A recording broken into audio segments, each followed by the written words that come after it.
अक्सर अपने बयानों की वजह से सोशल मीडिया पर ट्रेंड में रहने वाले श्री धीरेन्द्र कृष्ण शास्त्री जी एक बार फिर से चर्चा में आ चुके हैं। दोस्तों, आए दिन सुर्खियां बटोरने वाले श्री धीरेन्द्र कृष्ण शास्त्री जी को इस बार खुली चुनौती मिली है और उन पर आरोप तो ये लगाया गया है कि इस चुनौती से डर के महाराज जी ने अपना कार्यक्रम ही रद्द करवा दिया।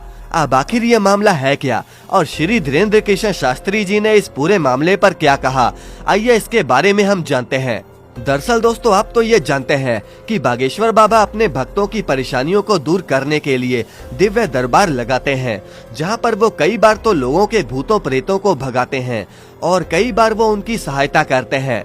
ये बात आपको पता होगी कि जब भी कोई उनका भक्त उनके पास अपने दुख लेकर जाता है तो महाराज जी उसके बिना बताए ही उसके सभी दुख पर्चे पर लिख देते हैं और साथ ही में उसका सलूशन भी पर्चे पर वो लिख देते हैं, जिसे देखकर महाराज के भक्त भी हैरान हो जाते हैं कि भला बागेश्वर सरकार को बिना बताए ही उनका दुख कैसे पता। अब ऐसे ही नागपुर के रेशम बाग में 7 और 8 जनवरी को एक दिव्य दरबार का आयोजन किया गया था।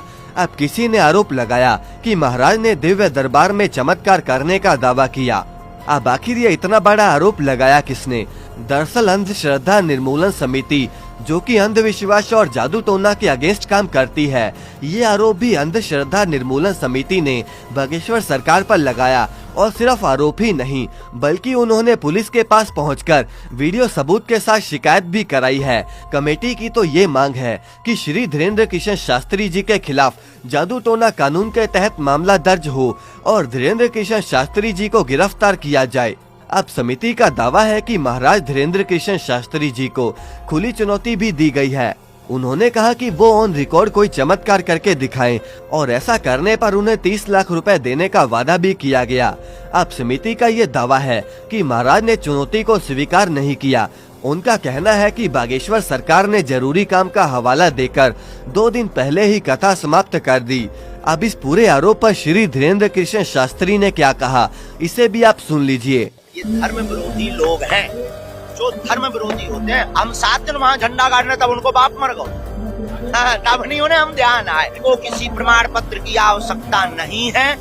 दरअसल दोस्तों, बागेश्वर बाबा ने कहा कि ये सब धर्म विरोधी लोग हैं। बाबा ने कहा कि उन्हें किसी प्रमाण पत्र की जरूरत नहीं है, क्योंकि वो प्रमाण पत्र लेने के चक्कर में नहीं है। उन्होंने कहा कि हमारे पास ना तो कोई सिद्धि है और ना ही कोई चमत्कार, वो तो बस एक हनुमान जी के सेवक हैं। बागेश्वर सरकार ने कहा कि जो 30 लाख रुपए तुम मुझे चमत्कार दिखाने के दोगे, उसे किसी गरीब बेटियों की शादी पर खर्चा कर दो तो वो ज्यादा अच्छा रहेगा। वैसे दोस्तों, श्री धीरेन्द्र कृष्ण शास्त्री जी पर ऐसा आरोप कोई पहली बार नहीं लगा। पहले भी मीडिया वाले कई बार भेष बदलकर बागेश्वर धाम पहुंचे हैं, लेकिन बागेश्वर बाबा ने उन्हें हर बार पहचान लिया और मीडिया वालों को वहां से उल्टे पैर ही भागना पड़ा। इसके अलावा बागेश्वर सरकार के सामने अगर कोई झूठ बोलता है या फिर सच्चे मन से नहीं जाता तो बागेश्वर बाबा कई बार तो उन्हें डांट भी लगा देते हैं। वैसे दोस्तों, आपकी इस पर क्या राय है? कमेंट करके हमें जरूर बताएं और इस वीडियो को लाइक करके चैनल को सब्सक्राइब करना ना भूलें।